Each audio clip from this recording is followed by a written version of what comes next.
my brother, he left the school and went to Alperton, and he had an altercation there, and he got stabbed.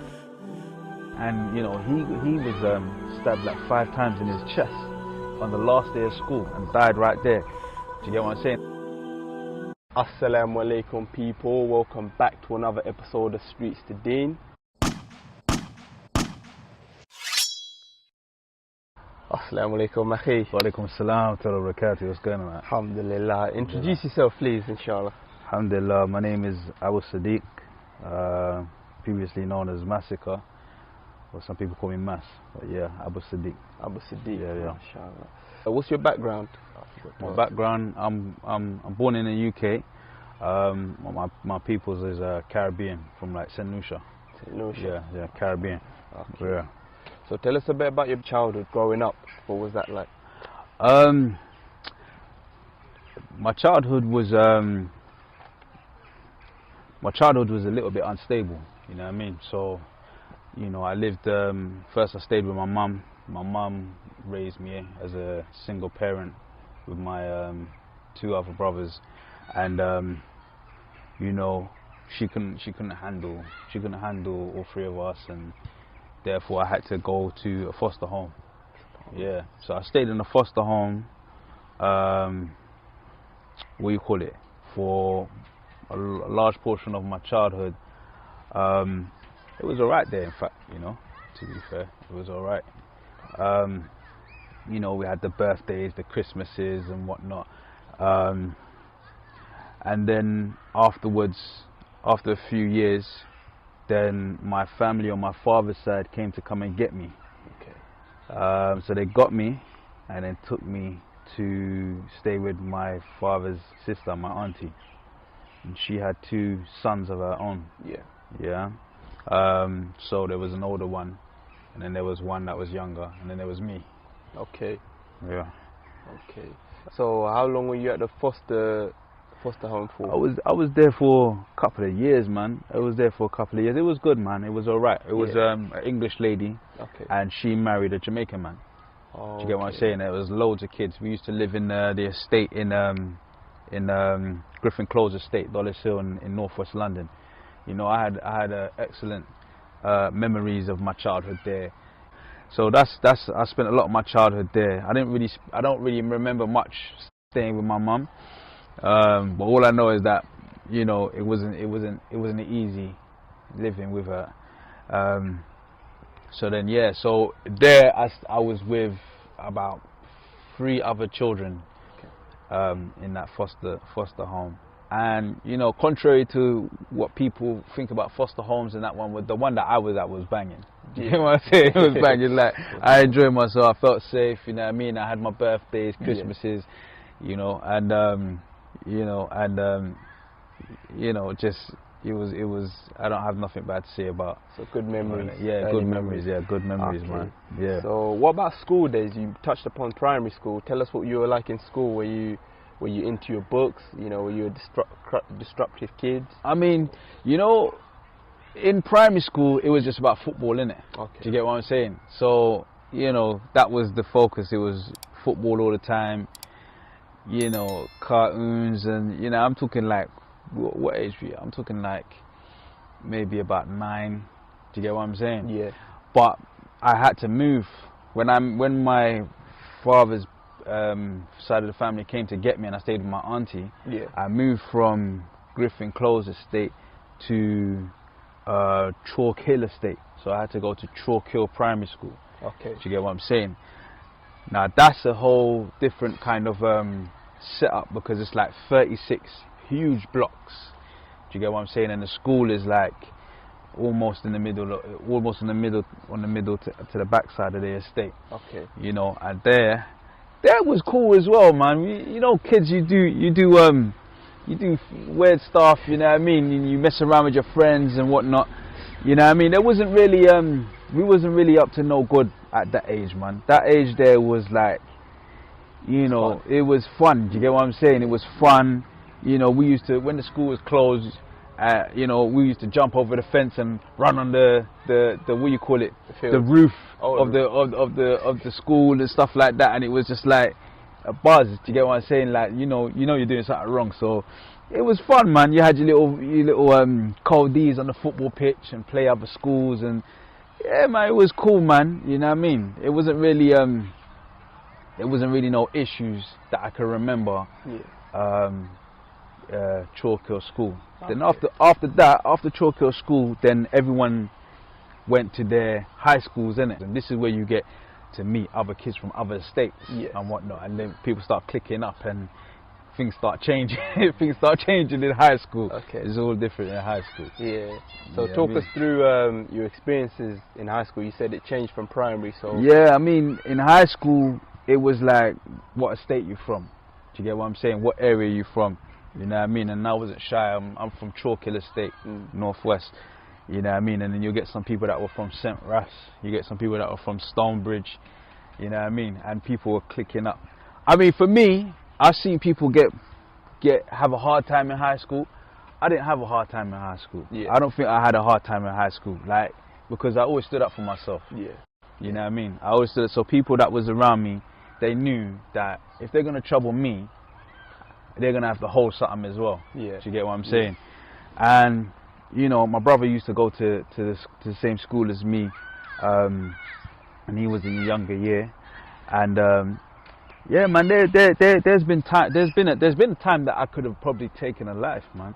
You know what I mean? School. Yeah, in school, man. I remember I got into a situation with a guy that was he was bigger than me, and basically, a few of the guys, they tried to rush me. You know, like, you know when you get rushed and whatnot. They tried to rush me, innit? And then was there a reason behind it, or just... Nah, it was just I went from their hood, innit? I went from their hood. You get what I'm saying? So I ran home. No, what I did, in school, so we had the third period and the fourth period, the two last periods of the day. Yeah. So third period, jumped over the fence, caught the bus, went all the way back to the estate, got a knife like this long, put that down my side, and you know, and like if I had seen that individual and it was on site, imagine that I could have been charged for you know, for like an attempt, or charged for, you know, GBH or something like that, and nobody stopped me, nobody knew I had it on me, nobody, do you get what I'm saying? But I brought it up because, you know, I got rushed by loads of people, and I wanted to protect myself. That was it. Wanted to protect myself. That was like that. For the most part, that was the go-to thing. Yeah. You know what I mean? You have your knife, your foot long, and and I remember it used to cut my leg when I used to have it in my school trousers and whatnot. I remember one time I was in the school, they actually dropped in the playground because I had it, and I wanted to play football. Yeah. So I put it in the bag, and it cut through the bag and dropped in the playground, and I had to put it in. And do you get what I'm saying? And it's like, it's things like that. People might think it's a small thing, but those things spiral into taking a life at an early age. Do you get what I'm saying? Yeah. And or being charged for a crime that's severe. Do you get what I'm saying? The school didn't have a clue. You know what I mean? They didn't know what was going on. You know what I mean? And the reason why I say that is because my brother, he left the school and went to Alperton, and he had an altercation there, and he got stabbed. And you know, he was stabbed like 5 times in his chest on the last day of school and died right there. Do you get what I'm saying? That kid, he had his knife in his bag all day. All day. They had a fight, and my brother beat him up, and it was in front of everybody. So he went to his bag and then got his knife, and while everyone thought he was punching him, he's actually stabbing him. And they said that he was doing it so hard that it went through the breastbone. Do you get what I'm saying?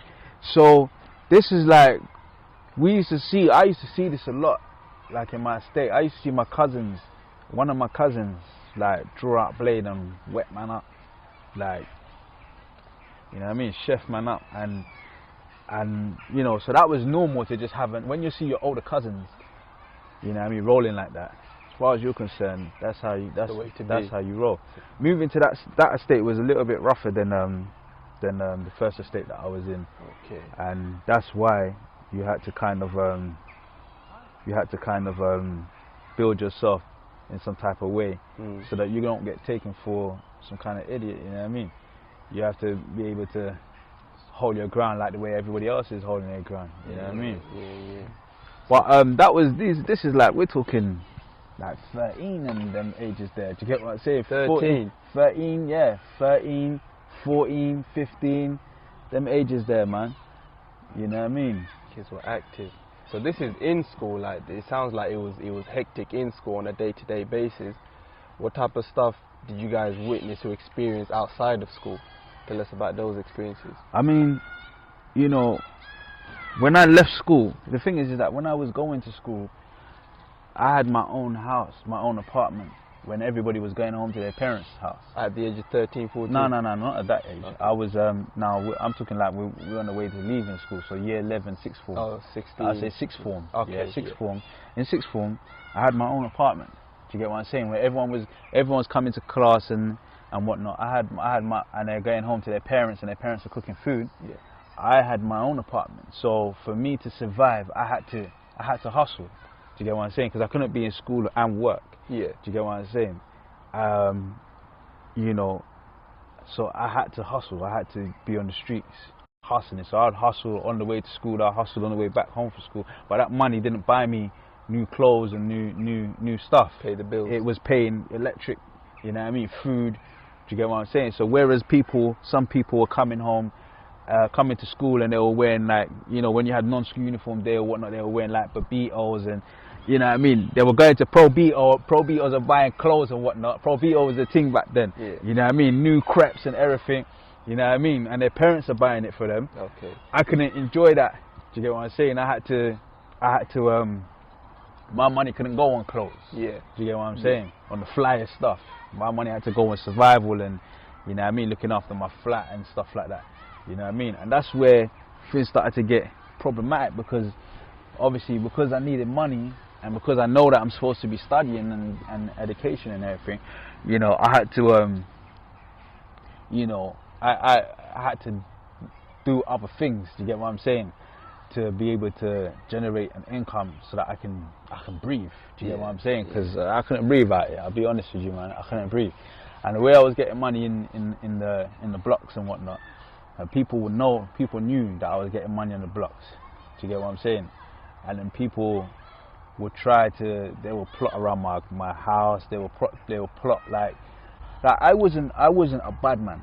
Do you get what I'm saying? I let man know that from early. Like I wasn't a bad man. Like there's certain man that they're about making their name ring. Yeah. I wasn't about that. Do you get what I'm saying? I was just a hustler. I just used to hustle.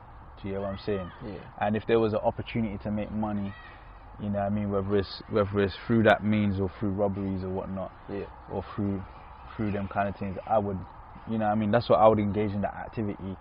But it wasn't for my name to ring, it was mainly for survival. It was mainly for like, you know what, I ain't working, you know, I don't have grades. Yeah. And you know what, and in school, I wasn't that bad in school. Okay. You know what I mean? I wasn't that bad in school, I just couldn't pay attention because of all the other stuff that I got in my mind. Yeah. You know what I mean? All the things that I have to worry about. So while Donnie next to me is sitting down and he's going to go home and have his meal cooked from his parents and then go play for a football team or something like that, I'm thinking, rah, you know what? There's no money on the key. Yeah. You get what I'm saying? Yeah. There's no money on the key. There's no shopping. Do you get what I'm saying? How am I going to eat? Yeah. Do you get what I'm saying? And that was my day-to-day school life, like in the later part of my school life, leaving from there and going to high school. It was stressful, bro. I'll be honest with you, man. It was stressful. Even like now that I'm older, when I think about it, no kid should be in that situation. You know what I mean? Yeah. And that's the situation I found myself in. SubhanAllah. Yeah. Yeah, it sounds like you went through a rough journey, my bro. But sort of, you said you was hustling in order to survive. You had to, you know, go through the hustling route in order to get an income for yourself. But did you ever have any close calls with the law, with the police, or were you always? Yeah, man. Always okay? I mean, bro, with what I was doing, yeah, that is always an inevitability. Do you get what I'm saying? Okay. You know what I mean? And you know, in Chalkhill Estate, if police come through Chalkhill Estate, people from the top blocks will be throwing stones, bricks, down at the police. Police couldn't really come through. go You could get from one side of the estate to the other side of the estate without touching the ground.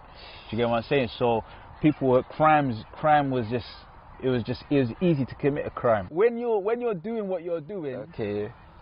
a brush with Jakes is inevitable. Alhamdulillah, I didn't do long stints in jail. Okay. You know what I mean? Because some of my cousins and that have done like long stretches in jail. Yeah. I've been in jail many times, but it's been short sentences. Okay. Allah knows what He's doing, man. Yeah. Do you get what I'm saying? Like, they've been short sentences, and the way that I dealt with those sentences, it was beneficial for me. Even though, like, in jail, I could have got into a few scrapes in that, situations, but you know, it didn't turn. It wasn't as bad as I was cool, man. I was cool. I don't know where it is, but when I go somewhere, you know what I mean, I think it's just how you carry yourself. You know what I mean? If you move like a donut, you're gonna get treated like one. You get what I'm saying? Of course. But then if you try to press up on people like you're about that, then expect that. Yeah. You know what I mean? But alhamdulillah, I didn't get into no issues. Like Serious like that actually popped off. Do you get what I'm saying? There's been standoffs. Do you know what I mean? Where man has to get the bottle and bust it and then keep it in your side and that. Yeah. You know what I mean? Because that's all you have in there. Yeah. You know, you order your canteen and then you get your hot pepper sauce in it. You bust the glass on the toilet and then you just open a man's face. You know what I mean? So in total, you said you've been in jail many times, but small. Yeah, I've small done stints. small In total, what would you how long would you say you've been in total, I'll say maybe 2. 2 years? Yeah, maybe under 2. Okay. Under 2. So what actually led you to Islam? You know, through all of that, going in and out of jail, hustling on the roads, what actually then led you to the Deen? What was that trigger? Bro, it's like, you see, it's like, for me to get money, the people that I had to deal with, it was horrible, bro. Okay. Do you know what I'm saying? You're selling crack, you're selling heroin, selling weed. You know what I mean? You're seeing these dead souls like every day. It's just, and the drug addicts. Yeah. They say the most filthiest things to you. You know what I mean? And they're just like, this is. You find that this is who you see more than proper real people. Do you get what I'm saying? But you have to eat. At the end of the day, you have to eat. You know what I mean? And I don't know, man. I think with the murder of my brother and with what was going on, I think I just thought, I had enough, bro. Like, the person I got nicked with, he was Muslim. Okay. You know what I mean? He was Muslim. Like, we was doing some kind of crime we was doing. We both got nicked. Well, he got nicked, and then I got nicked afterwards. And then he was Muslim, so I see him doing some stuff in the cell. And I used to ask him about it, but I had a girl that I was seeing that was out on the outside, and she came to visit me one time saying that she's Muslim. Okay. She come visit me and said, "Wait, she's Muslim, we can't be together no more." I said, "What? What do you mean? You come to jail to tell me that? Yeah. So what am I supposed to do with that? Go in my cell? You know what I mean? You come to jail to come tell me that for? You know what I mean? Yeah, so, but I was already looking into Islam off and on before that. But when she told me that she became a Muslim, it encouraged me to look into it a little bit more. Because that woman that I was seeing, at that point in time when I left school and that, and I was driving myself deeper into it, because things was getting worse, bro. Yeah. You know what I'm saying? Yeah. Things was getting worse. You know what I mean? Like, the drugs was getting more. You know, I had a strap with me. Do you get what I'm saying? And the direction that man was going in, and the trouble that I was getting in, it was with older people as well. The trouble I was getting, it meant that I had to have certain things. You get what I'm saying? And things was getting worse, and I tried to change the game from what I was doing to a more intelligent type of crime, if any crime is intelligent, but just to get away from the streets, the drugs and stuff, to something like fraud. And with this guy, we ended up getting nicked. So I tried to move away from the street. I didn't like it. I don't know. There might be some guys out there that like this bang bang thing, but I didn't like it, brother. Yeah. I'll be honest with you. I didn't like it. I'm not gonna front and say that. You know what I mean? Man, I didn't like it at all, brother. And the hood that I was in facilitated for it. Yeah. 100%. You know what I mean? And what I was doing meant that I had to continually change myself. Do you get what I'm saying? Yeah. And I didn't like it, bro. So I had a crew of guys. There was a crew of man, like 11 of us or something like that. Well, I used to rap in it. Okay. I used to do rapping. I used to do all that stuff. You get me? And there was like 11 of us.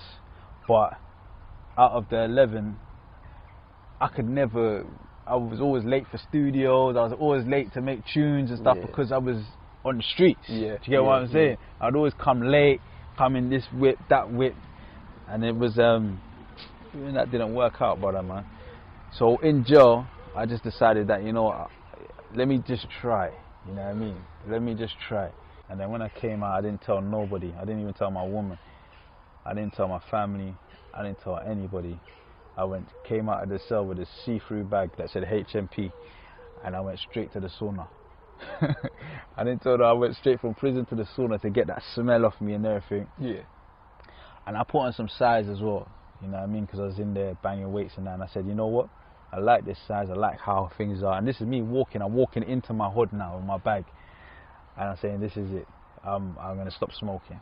I've gone. I didn't tell nobody. You know, like they always show bear man picking up man from out the jail, like, yo, my brother, and busting champagne and all them kind of thing there and that. You know what? I was Muslim, and I just didn't want no one to know that I was out. You know what I mean? I just said, you know what? I'm just going to creep out. I'm going to creep out. I went home, I phoned my woman, I said to her, as if I was in jail, I said to her, go and check the yard, something, go and check the yard. So she don't know that I'm out. So when she went to go and check the yard, she saw me there. It was a surprise. You get what I'm saying? Yeah. But anyway, I come out now, this Afghan guy, no, he's Pakistani, he's bunning, yeah? And he was in my block. It's like, yo, Masikah. I was like, yeah, man, I'm Muslim, man. I took my shahada. He goes, yo, I'm doing that. So we're talking, and I'm trying to say, look, bruv, like the weed thing, like, I've stopped smoking. Yeah. Do you get what I'm saying? Anyway, there's a neighbour that was upstairs that lived next door to me. Yeah. Calls the police. So the police come now. Two Jakes come to the door, and I go down to the block. I let them in. I ain't got nothing to hide. Like, I ain't doing nothing wrong. Yeah. Do you get what I'm saying? I let them in. To this day, my Cody from Jahiliya said, you're too fast. You must have forgot, like, you thought because you became Muslim, like, these Jakes are gonna operate with you. You know what I mean? Yeah. You know what I mean? I think I went two citizen. I went two citizen in that moment. I should have just saw them outside and said, yo. Yeah. You know what I mean? Just try and get in, and I ain't helping you. Anyway, I let them in. So they're like, yeah, you know, we've had some calls about somebody smoking in the block and whatnot, and then I said, I don't smoke. So what's the problem? Well, we have to search you and such. So the guy who is bunning, he said, nah, he don't smoke. Okay. But he's not going to say I'm the one that's smoking. Oh, okay. You get what I'm saying? So I said I don't smoke, he said I don't, but they want to try and search me. Yeah. So the police officer comes now and he's trying to pat me down. I said, listen, you're not searching me. And I must have boxed his hands around and I said, you know what, officer? I'm searching you. Do you get what I'm saying? So start searching the officer. No way. Yeah. Then he didn't like that. Oh, he radioed, bear them. The bear they come into the block, wrestled me down. You know what I mean? One of them was, she was a psycho, man. It's like, you know, yes, I've got a black man down on the floor and I'm gonna try and break his legs and that, and I'm already down on the floor. There's nothing I can do. I already roughed up a couple of them, but now I'm on the floor. You know, relax. You know what I mean? All you gotta do is restrain me, and that's it. Yeah, they shipped me back off the jail. But you see, when I went back that time, I made sure that they put me in a cell with a Muslim. Do you know what I'm saying? People that was on the wing. For those type of options. You can't. But you can, if you get what I'm saying. Yeah. Like because I think they recognise me in it, because I've been in this back and forth. So I must have said to each landing has a what do you call it, like a screw in it. So you just go in there and say, look, you know, I don't think it's wise you put me in a cell with a non-Muslim. I don't think it's wise, like, or you just make out that you're a madman or something, Yeah. and then, you know, they'll just. It took a day or two. Okay. I got a Muslim guy myself. Yeah. You know what I mean? And it was calm from then. You know, I memorized. You know, I learned how to pray the Salah properly. I memorized a few surahs and whatnot. You know, I read this book about marriage and stuff like that by Muhammad Jabali, and it's called The Spouses or something. I don't know. It's all like blue, pink, and a green one, which was really good. Ideal Muslim. Yeah. You know, all these things. So when I was released that time now, I came out to some serious Muslims. Okay. Do you get what I'm saying? Some serious Muslims. Like, when I mean serious about their Islam. Yeah. Serious about their knowledge. Like, you know, and that built the foundation of my Islam. You know what I mean? That built my Tawheed. Do you know what I'm saying? That helped build my Iman, and I kept with them. I knew you know, like, things were so clear, like, I knew what was going on. Yeah. You know what I mean? I phoned my woman at the time, my girlfriend at the time, I said to her, look, let's get married, innit? You know what I mean? I patterned it, and it was just simple. Yeah. No long thing. Me, her, Wali, 2 other guys inside of the masjid. Paper sign, everything, khalas. Do you get what I'm saying? Locked in.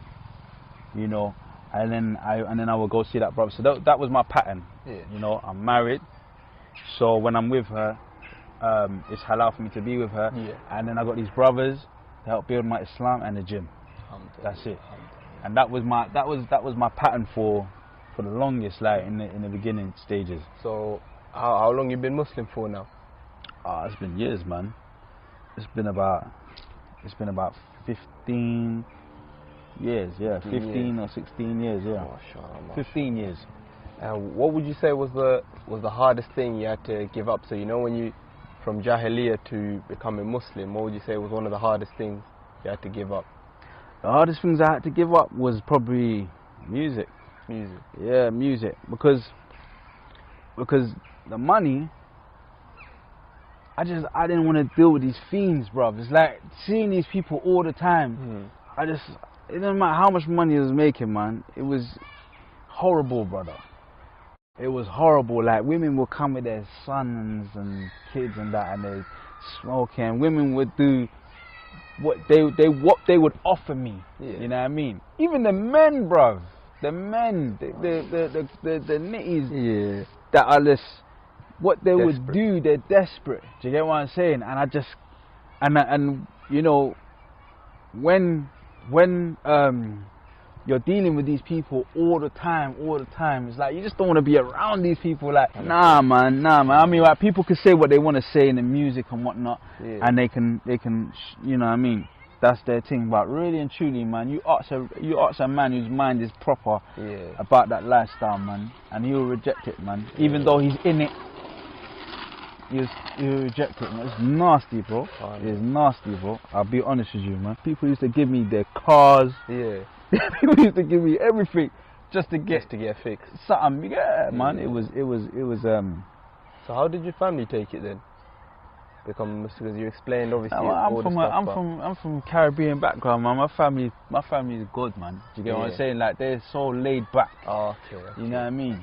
Palm trees and beaches. They're cool, man. As long as I'm not doing anything that's gonna cost my life, or I'm doing anything, they're cool. Like, my dad's Muslim, innit?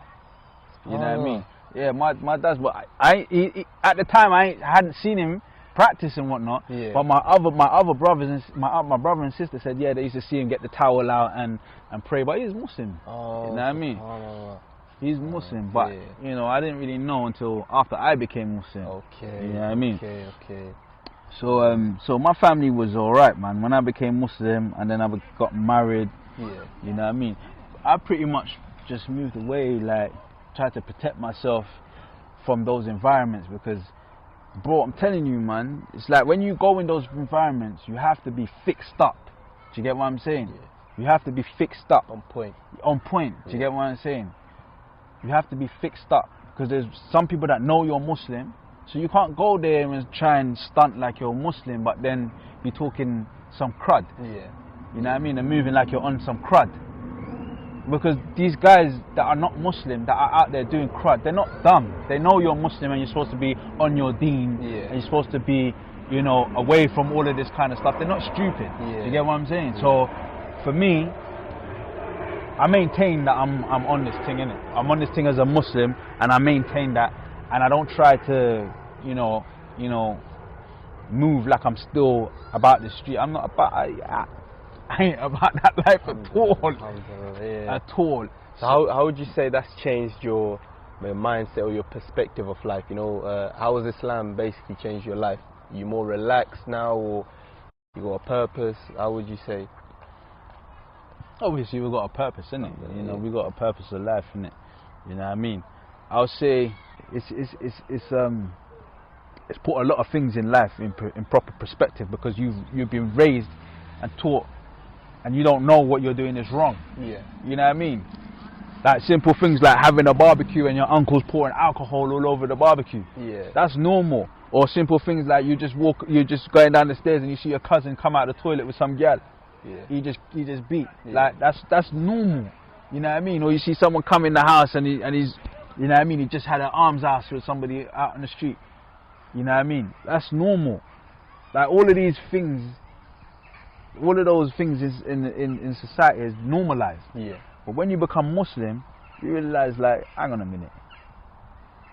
Now I think we know what's wrong, innit? We know what's wrong. We deep down we know what's wrong. You don't need Islam for it, but Islam just said, Islam just made me think, like, listen, you are going to be accountable for every single one of those things. It's not like you just did something and brush it like a fly in your face. You just go like this. Yeah. It's not like that. You know what I mean? You are going to stand in front of Allah subhanahu wa ta'ala, and you're going to be questioned about this and that and this and that. Do you get what I'm saying? Yeah. So, what advice would you give to any non-Muslims that might not know about Islam, or might have misconceptions about the Deen? What advice would you give to them? So for non-Muslims, there's different types and categories. Do you know what I mean? All I can say for Malcolm X, he said that you have to have an open mind, which is necessary for the intelligent search of the truth. Do you get what I'm saying? An open mind is necessary for the intelligent search for the truth. Do you get what I'm saying? So if your mind is open, yeah, and you're willing to accept truth when it comes to you, then multiple presentations of the truth will obviously lead you towards the truth, innit? As long as you accept it. Sure. Do you get what I'm saying? So keep an open mind. Keep an open mind, man. Keep an open mind, and then always check yourself. Like, I didn't just become Muslimless like that. When I came out, I did a hell of research. You know what I mean?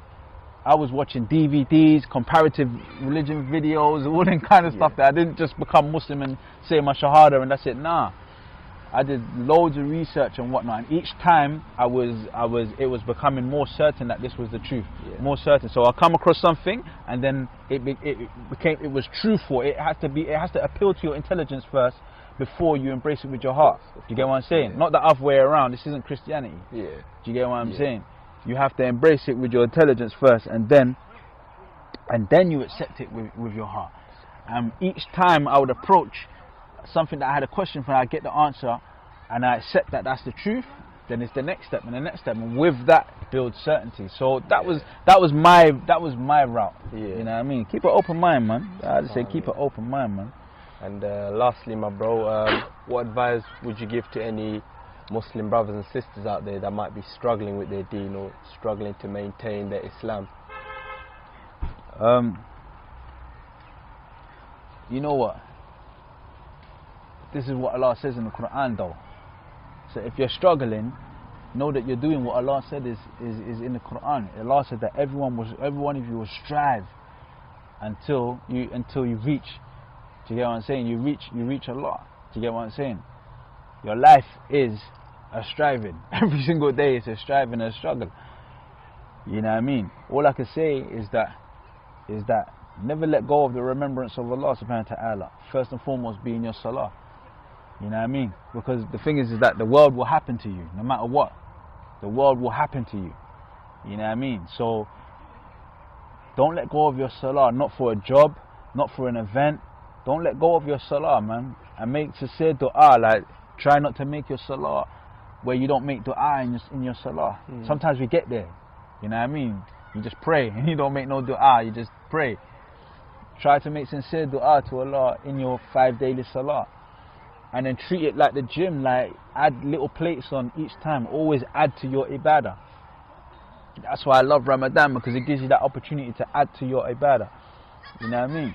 You don't have to be doing, you know, I won't say you don't have to be, but some people pray their salah, they pray their sunnah, they pray tahajjud. Ramadan, they pray all the time to wear, they're fasting Mondays and Thursdays. Like, you don't have to do all of that in one go. Most of these people didn't do it all in one go. It's something that you just keep adding and adding. Just don't let go, innit? At the end of the day, you're a Muslim for a reason, because you believe that this is the truth, innit? If you're holding onto a rope that's hanging from a mountain and you're climbing that rope and then the rope starts swinging, what are you going to do? Let go? You ain't going to let go. You're going to hold on for dear life. You get what I'm saying? Right? Life will always happen. There's no, we ain't in Jannah yet. You know what I mean? Life will always happen. Like you said, like the worst of us could become Muslim and the best of us could leave Islam before we die. But Jazakallah, brother Mas, man. It's been a pleasure, bro. Alhamdulillah. Inshallah, maybe we'll have a part 2 someday, man. Inshallah. Assalamu alaikum. Assalamu alaikum.